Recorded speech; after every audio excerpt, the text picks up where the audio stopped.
Greetings and welcome to yet another episode of Outstanding Sri Lankan Role Models. Today I have Mr. Fouzul Hameed, the Executive Director of HAMEEDIA and also the founder of My Friend Foundation. Sir, thank you for joining us.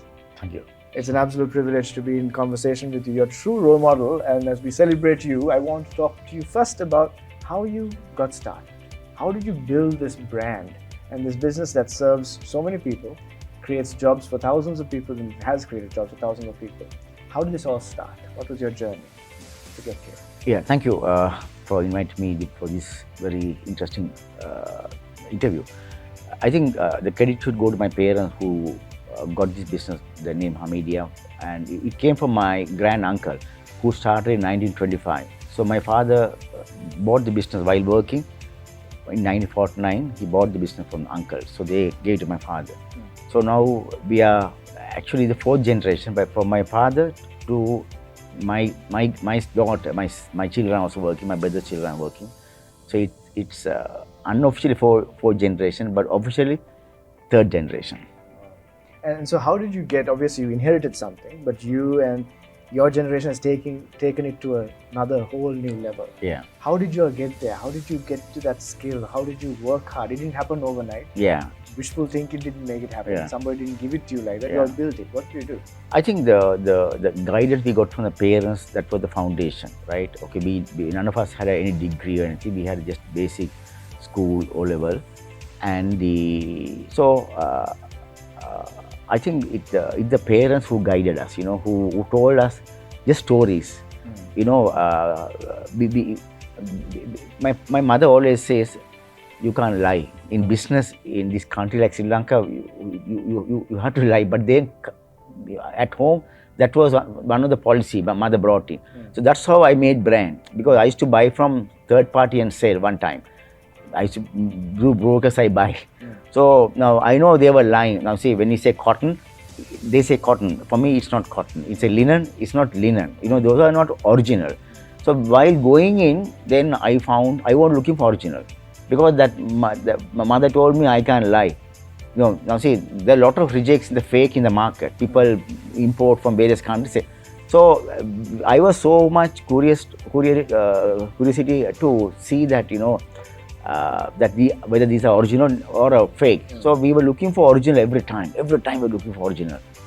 So that foundation helped us to build brands. So I started building brands. Started a brand, Signature, Leborn, Envoy at different level. So every time we do a research and see, yes, I started traveling overseas to various countries, and by going to Milan, to Paris, to London, to New York, wherever, to Japan, to China, to Korea. So you travel, you see, meet good suppliers, good people, learn from them, and started building brands. Wow. So you always looked to learn and expand what you were given. You didn't try to just keep what you inherited. Yeah. You tried to take it to the next level. And you had to work for it. And then you talked about a very important thing. The second thing you talked about is character. This whole business built on honesty. Yeah. And a foundation. Let's talk a little bit more about it, because a lot of people think, let me lie a little bit just to get ahead. It's okay. It's business, so that's how Sri Lanka is. Why is it so important to you? Why even today that you're not willing to say a little lie to move forward? You see, I don't know. I think that's again the parents, and we are answerable to God, right?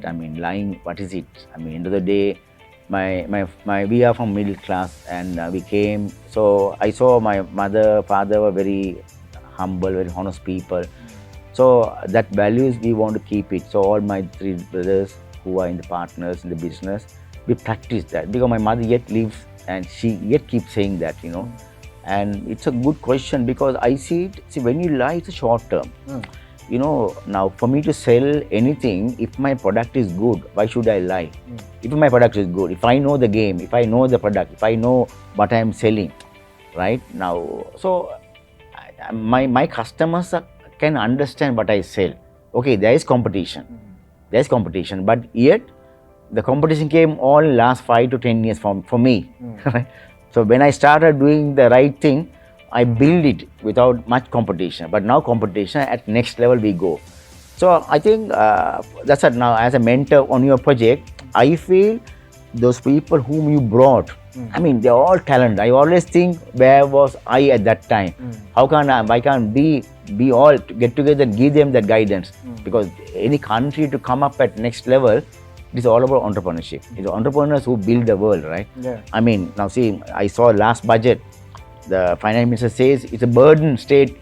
The government workers are a burden for the government. Exactly. I mean, so it's a private sector who's going to run. So similarly, we have to develop more entrepreneurs, more business people to get the country next level. Yeah. So one thing I really like about you, Mr. Fouzul Hameed, is that you have been truly a Sri Lankan. You're not saying, well, I'm from a Muslim community and I'm just going to care for my people. I've seen that you're doing charity work with every religion, every ethnicity. People work at your firm from all backgrounds. Why is it so important for us to preserve this inclusive Sri Lankan identity? Especially when people are trying to tear us apart and make us fight with each other. You're preaching a different message. What's that message? Yeah, see, we are a minority. So I must set an example. I know from our community, we would have made mistake, but not everybody. It may be one person who done it, but I know people are trying to highlight that and tarnish the community, because I think I feel it is a good question. See, ask me. I mean, I'm not in my 20s. I mean, how long I'm going to live?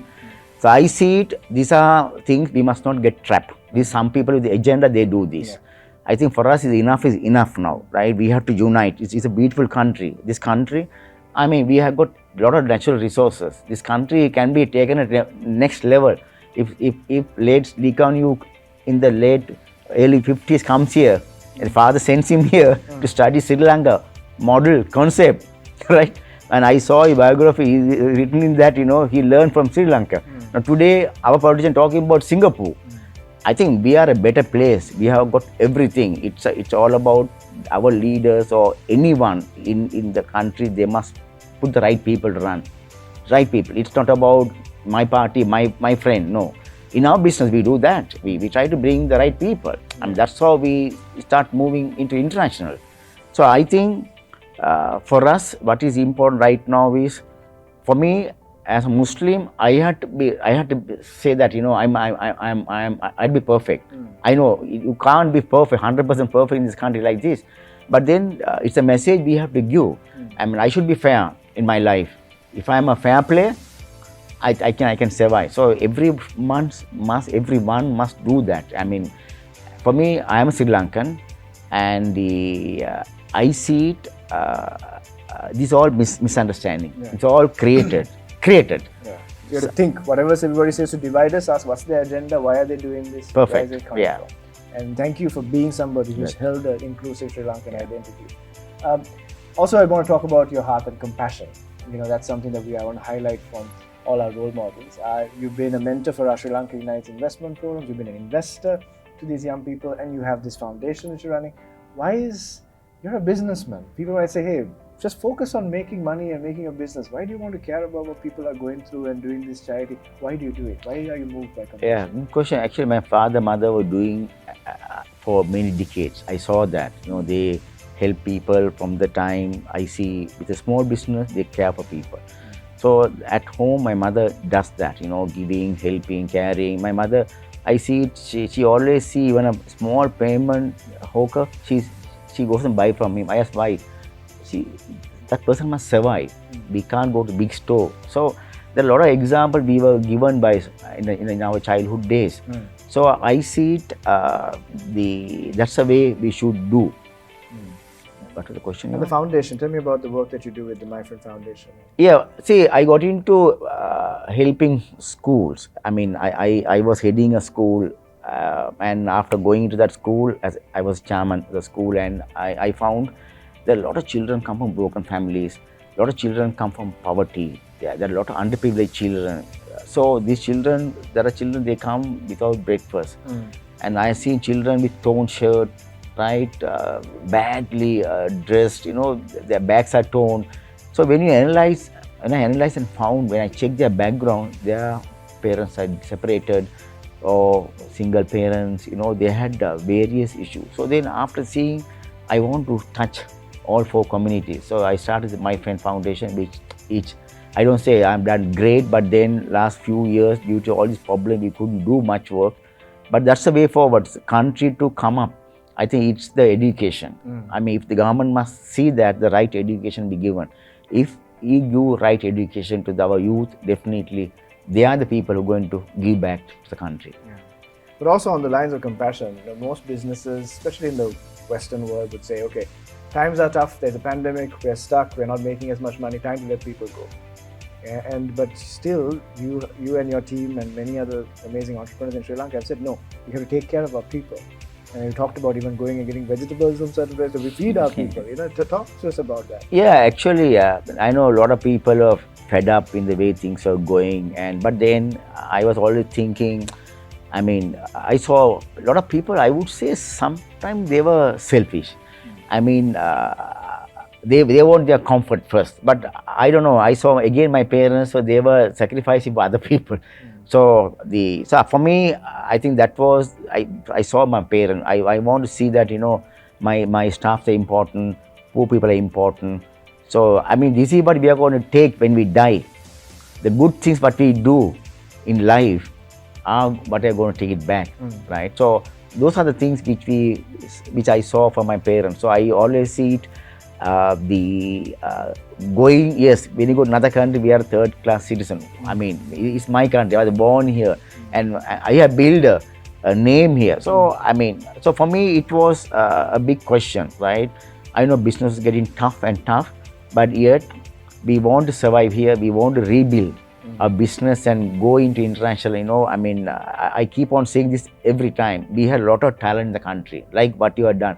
You brought the talented people from different parts of the country.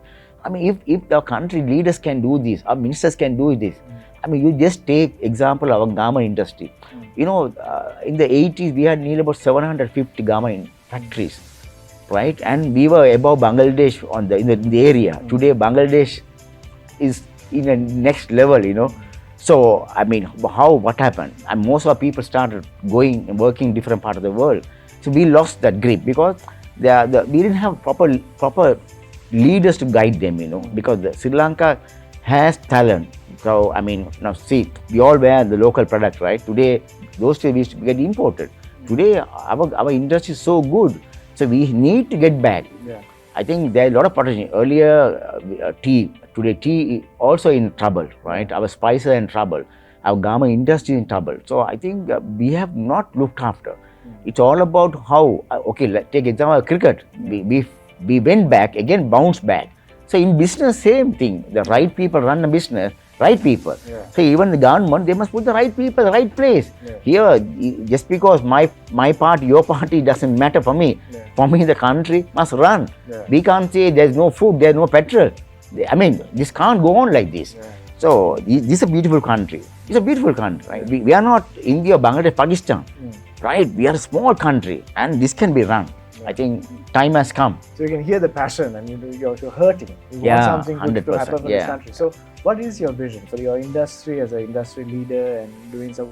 What's your vision? 20 years down the line, what should this industry be like in Sri Lanka? And your vision for Sri Lanka in general, what do you think you would like to see that the next generation accomplishes in this country?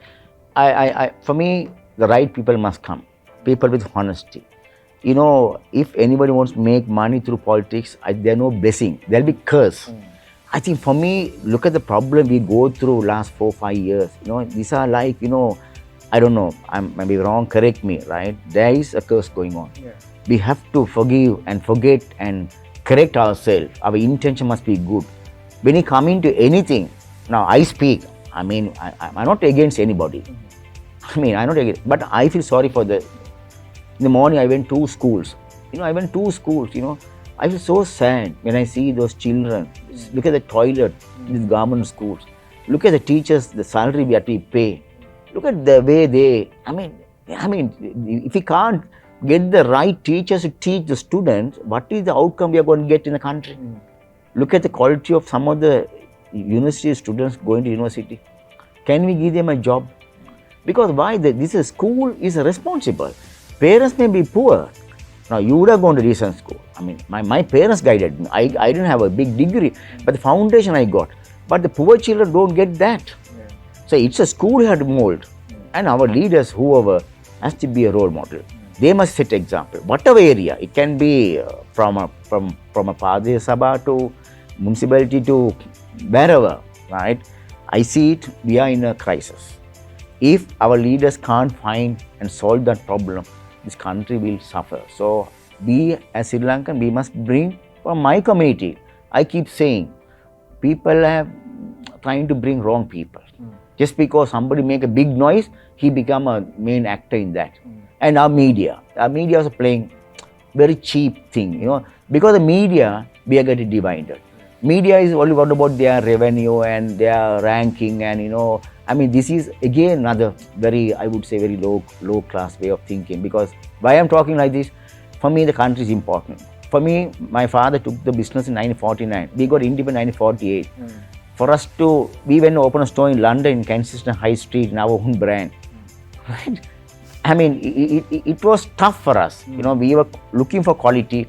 We were looking for making, not about money for us. Money was the last thing for us, We were looking, I was keen to see a man looking better than anything. I always want to see the men are looking better. Right? So my new strategy is, I keep saying, I want, when the guys get married, only bride looks better. So I want the groom to look better. So I do exercise. I upgrade men to the next level. I'm just saying, it's not, men are the leaders. Men, my father was at home my leader, right? In the country, men go into war, anything, men go forward. But today, I feel there is something lacking. So we need to move men to be gentlemen, right? If now see in the parliament, number of percentage is men, right? So how are we going to create good gentlemen? So there is something going wrong. I think it's not rocket science for us, right? If you can do this, there are thousands of people like you and us. Where are they? They don't want, because they feel uncomfortable. So we must, now I came because I saw you doing something. I saw you. So I also feel wherever I can help you, I'll help. I'm not spending $1 million. Just giving some poor people some hands. I'm not going to fall. Everybody has money. We are not India or Pakistan. There are millions of people. Here we are just 20 million. We can take care of our own. We all can. Now the private sector looks after, few million people. The government sector about 1.5 million, right? So it's not difficult. Right people coming into definitely this can be solved. So thank you for your story. Thank you for your life and example. And I know that many young people around the country will be inspired by what you do and what you stand for. And thank you for helping us see a united Sri Lankan identity through all you do. So we wish you all the very best. Thank you. Thank you. Thank you. So that's another episode of Outstanding Role Models, this time with Mr. Fouzul Hameed. We thank him for his amazing story, and I hope that you were inspired, and hope that you too will do your part to rebuild this nation. Together, we can. We can take care of our own, and we can thrive and be a nation that's a model to the world. Thank you for watching. Join us again next week.